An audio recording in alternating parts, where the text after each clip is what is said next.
Hi folks, welcome to Y'all Come Eat. I'm Tommy.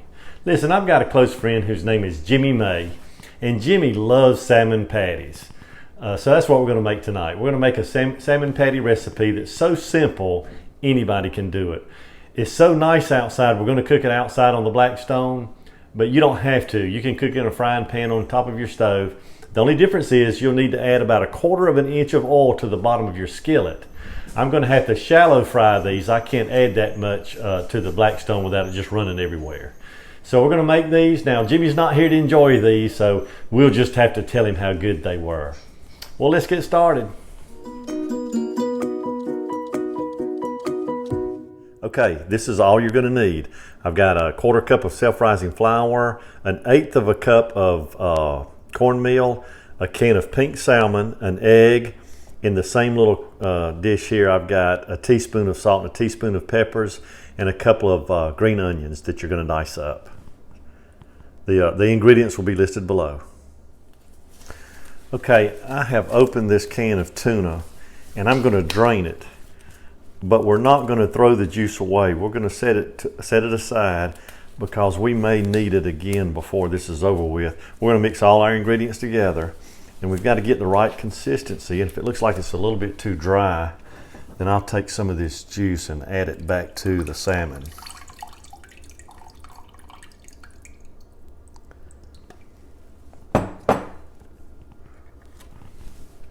And when you open your salmon, if you've never dealt with this before, what you want to do is take the skin, which it's obvious, take out the skin, and there's some bones in here that you may want to remove. And the reason I say may is that these bones are really soft. And so they're either going to get crushed while we make this, or they'll just kind of go away when as we cook. But I always remove them because I know I remember my mom used to make this, and as a child, every now and then I'd get a bone and freak out. But you can eat them. They're probably got plenty of protein or whatever you need in them. But I'm going to take them out best I can, and they're easy to spot. Let's see. There, see, you can open it up and then you can see them all. I don't know if the camera's picking those up or not, but you can see those bones. And we're gonna just rake those off into the sink right here.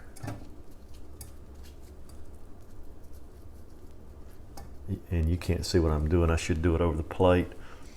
You can just take your finger and just rake along the inside of the bones, and a lot of them will come out like that right there, and you can just throw them out.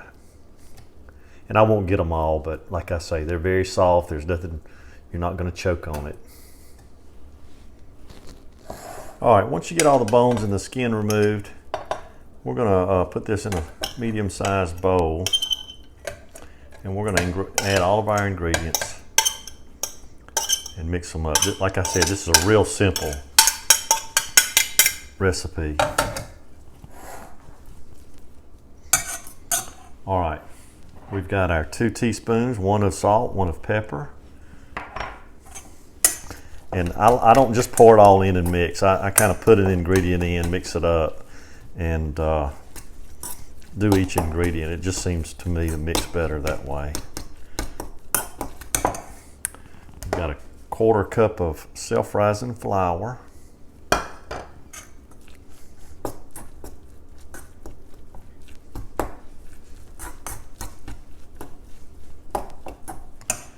And 1/8 of a cup of cornmeal.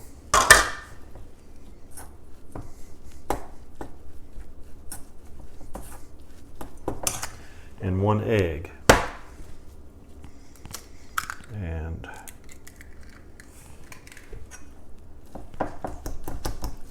all right, I've got all this mixed up, and I don't know if the camera's really picking it up, but this is pretty dry. I wanted it a little moist because we want to be able to make patties and for them to hold together. So I'm going to return some of that juice that I drained out of the can, and I'm talking about maybe 2 tablespoons worth, and see how that does. Okay, we're ready to make patties out of them. So what I normally do is I'll take enough to make about the size of a golf ball, and then I'll just pat them out into about the size of the palm of my hand.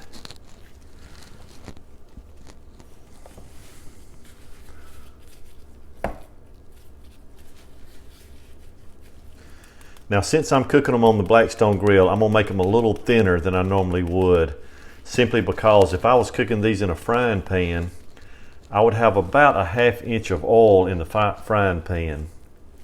I can't put a 1/2 inch deep oil I can't add that kind of oil to the Blackstone. So we're gonna make them a little bit thinner than normal. They'll be good.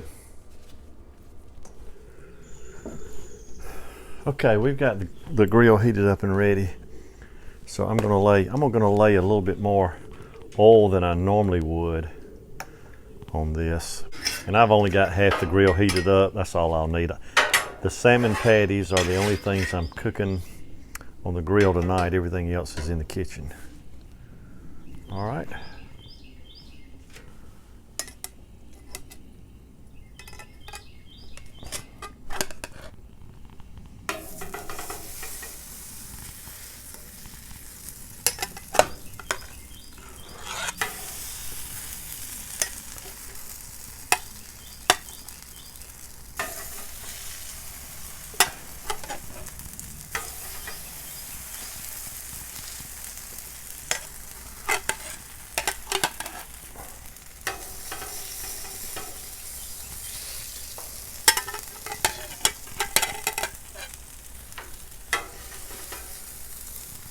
All right, we've got these on medium heat, so we're going to let these go. I'm not sure how long we're going to let them go before we flip them, but I'll let you know when I flip them how much time had gone by. Okay, it's been about 4 minutes, and I've taken a peek, and yeah, they're ready to turn. All right, it's been about another 4 minutes, and these are ready to come up off the grill. Turn my burners off, and I'll flip them over so you can see that they're evenly cooked, and these should be pretty good.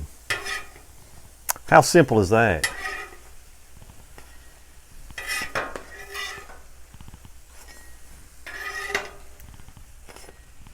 When I went back inside, I realized that I had forgotten to put the green onions into the mix.